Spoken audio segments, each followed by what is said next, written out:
देखती आंखों, सुनते कानों और धड़कते दिलों, आप सबको हमारी तरफ से अस्सलाम वालेकुम। वालेकुम अस्सलाम। क्या हाल चाल है? बिल्कुल ठीक सर, अल्हम्दुलिल्लाह। आप कैसे हैं? बिल्कुल ठीक ठाक। एडा ज़हीन चौधरी मैं नहीं देखा नहीं होना चाहिए। जो बाइडन साहब ने फोन करके कह रहे सन कि वो तो पाकिस्तान की नैशनलिटी ले दें। बिल गेट्स ਨੂੰ फोन करके कह रहे सुने तेरे हालात ठीक नहीं, दो कोई कंबल भेज दें। एलन मस्क साहब ਨੂੰ फोन करके पूछ रहे थे, मैं सुने ਤੁਹਾਡਾ मीटर कटिया गया। तो ਉਹਨੂੰ कह रहे कि मैं तेन किस्तां करा देना। लीजिए बुलाते हैं अपने आज के मेहमान को, खास तौर पर कराची तशरीफ लाई हैं an actress par excellence whether it's theatre, film और television, the one and only Sania Saeed.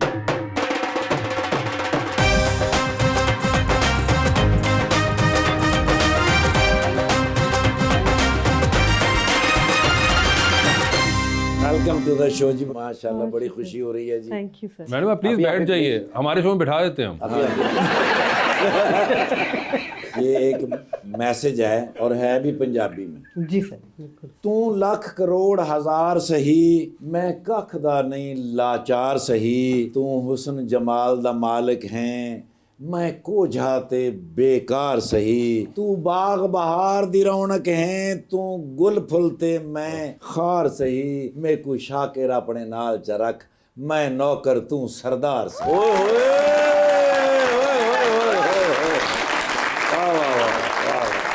Shakir शुजाबादी साहब का बड़ा ही जबरदस्त ये क्या बात है शाकिर शुजाबादी साहब की। ये मैं अपना शेर सुनाने लगा हूँ। जी सर। गैरों की तरह तुम ना सताना, ओए ओए ओए ओए। हर मोड़ पे तुम मुझे आजमाना। अच्छा जी। मैं भी चाहता हूँ मुझे ये फोन आए, मेरे लिए आइसक्रीम और बच्चों के लिए दूध लेते आए। शादीशुदा होने की मासूम सी एक मासूमाना ख्वाहिश थी और तरीका भी बहुत मासूमाना था। सानिया जी क्या हाल है आपके? जैसे कि कराची में इस वक्त सबके हैं, फ्लू की नजर हुए हैं हम फ्लू सब, की वायरल वायरल है, इन्फेक्शन। वायरल इन्फेक्शन जी बहुत शदीद। ओए होए, तो आपको लाहौर आके कोई बेहतरी हुई? I am much better. You are much better. Thank you. जबरदस्त। मुझे ये बताएं बाकी अदर देन दिस वायरल क्या हाल चाल है आपके? खुश खुर्रम। खुशो खुरम। जबरदस्त। मुझे ये बताएं कि आप खुद भी होस्टिंग करती रही हैं और बड़ा ही सक्सेसफुल आपने एक दौर गुजारा हुआ है। माँ प्रोग्राम आपका बड़ा एक आइकॉनिक प्रोग्राम था। कैसा लगता है जब आप हमारे जैसे होस्टों के सामने बैठती हैं? तो कभी सोचा है कि किस गुनाह की सजा मिल रही है? मैं हमेशा बहुत टाल मटोल के बाद आती हूँ शो पे। आई कैन अंडरस्टैंड कि वो आप क्यों करती हैं। नहीं, क्योंकि मुझे ये डर होता है हमेशा कि मैं आप लोगों का जो टेम्पो और टाइमिंग और वो सब आप लोगों की जो एक कमाल बात है उसका कहीं मैं पटरा ना बिठा दूँ। सानिया जी ये किस किस्म का थॉट प्रोसेस है कि आप सोच रही होती हैं कि अगले का काम खराब ना हो जाए? आजकल तो लोग सिर्फ मौका मिलने की उसमें होते हैं कि बस मिल जाए और बस कूद पड़ना है, काम आता हो या ना आता हो। नहीं नहीं, अब वैसे तो नहीं हो सकता कि मैं आके बर्बाद कर दूं।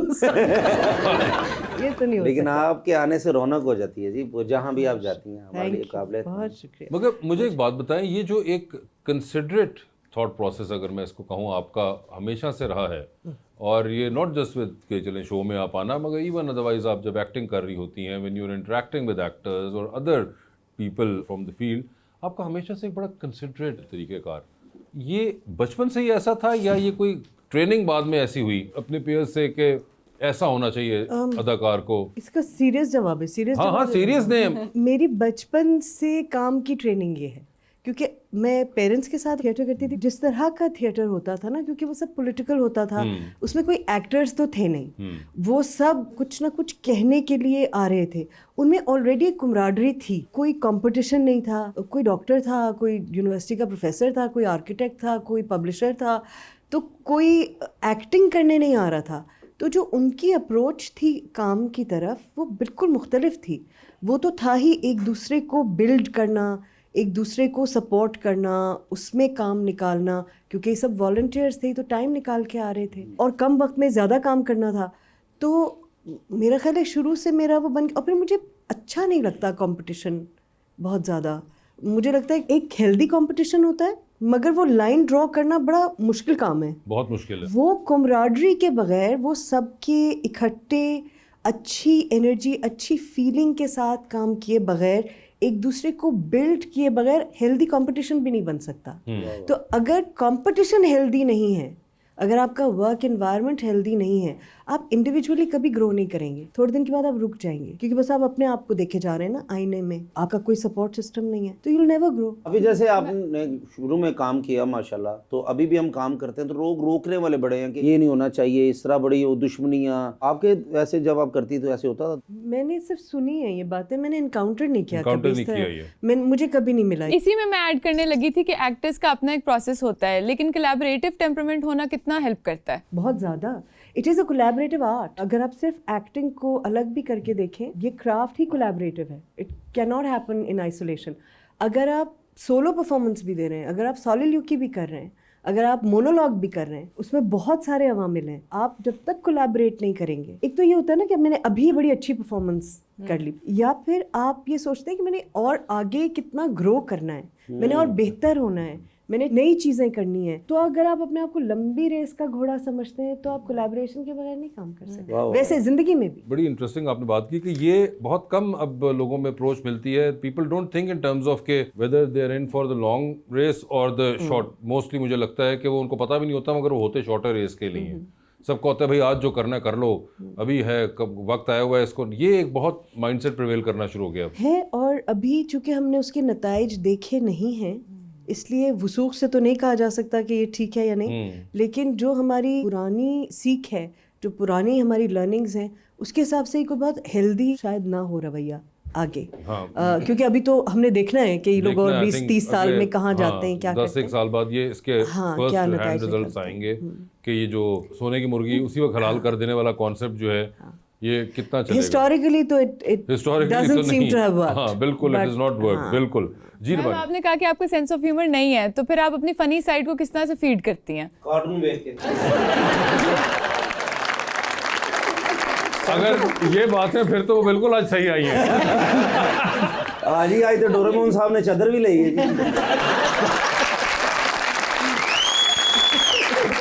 जी मैडम। मेरा सेंस ऑफ ह्यूमर थोड़ा मुख्तलिफ है, क्योंकि मैंने भी थिएटर में भी आप लोगों का जो क्राफ्ट है, वो तो कमाल, जो जुगत का आपकी ट्रेडिशन है, वो कहीं कहीं थोड़ी डिस्टॉर्ट भी हो गई, थोड़ी जी काफ़ी ज़्यादा। हाँ, लेकिन जिन्होंने बहुत अच्छे हेल्दी तरीके से उसको जारी रखा, वो बहुत कमाल आप लोगों का स्किल है। मेरी सिचुएशनल कॉमेडी, जैसे हम थिएटर में भी मैंने चेखोव किया है, थोड़ा पॉलिटिकल ह्यूमर, थोड़ा डार्क ह्यूमर, कॉस्टिक ह्यूमर मेरा ज़्यादा वो है, और मैंने बहुत कॉमेडी की है, मगर वो बिल्कुल मुख्तलिफ है। मगर वो सारी थिएट्रिकल साइड पे रही है आपकी ज़्यादा। सब। वैसे आपको लगता है आप कभी टेलीविजन में टाइप कास्ट हुई? हाँ, है ना। आई थिंक जब कोई समझने लगता है नहीं बड़ा संजीदा आदमी है, या ये संजीदा ही किरदार कर सकते हैं। फिर एक और भी चीज़ हुई कि टेलीविजन में जो कॉमेडी लिखी जा रही थी, उसमें शायद मैं फिट नहीं होती थी। टेलीविजन में जो कॉमेडी ज़्यादा हुई और बहुत बेहतरीन हुई, वो कैरिकेचर की कॉमेडी थी। वो इम्पर्सनेशंस थी, कैरिकेचर्स थे। कैरिकेचर मैं जानता हूँ, शेखुपुरे रहता है। जैसे नकाली है, नकाली, या किसी किरदार को लेके जरा ज्यादा बड़ा एग्जैजरेटेड दिखाना, किसी आम से किरदार को फनी बना लेना, तो वो मुझे लगा कि हमारे यहाँ ज्यादा लिखा जाता है।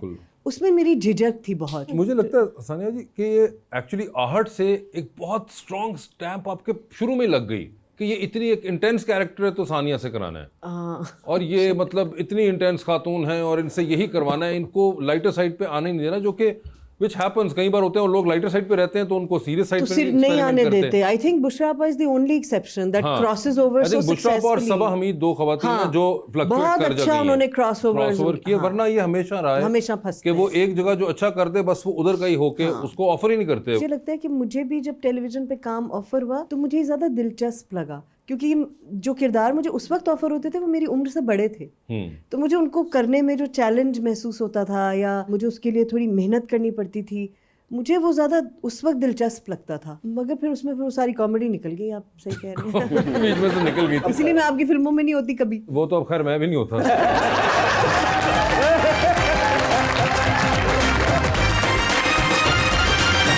वेलकम बैक जी रबानिया। मैम, आप बच्चों के साथ बहुत सारे सेशंस करती हैं, स्टोरी टेलिंग के, थिएटर के, उनको कहानियाँ सुनाती हैं। आपकी नज़र में ये कितना ज़रूरी है हमारे कॉन्फिडेंस के लिए और पर्सनैलिटी डेवलपमेंट के लिए? बहुत ज़्यादा। हम तो इसको एक बहुत स्पेशल तरीके से करते हैं, क्योंकि हम भूल गए हैं अपना ये ट्रेडिशन।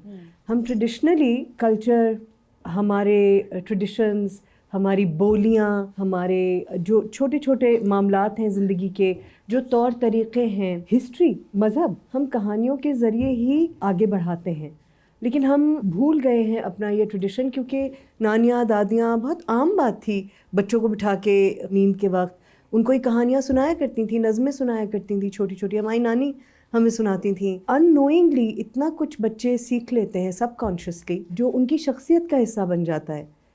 तो वो बाद में आपको उन्हें अलग से कुछ नहीं सिखाना पड़ता, लेकिन अब वो ट्रेडिशन रहा नहीं, तो अब ये ख़ास सेशन करना पड़ता है जिसकी कोई ज़रूरत नहीं होती थी। और अभी आप इतनी माशाल्लाह कहानियाँ सुनाती हैं, मुझे भी कोई कहानी बताएं, मैं किसी लड़की को सुनाऊं और मेरी शादी हो जाए। बेकार की कहानियाँ नहीं।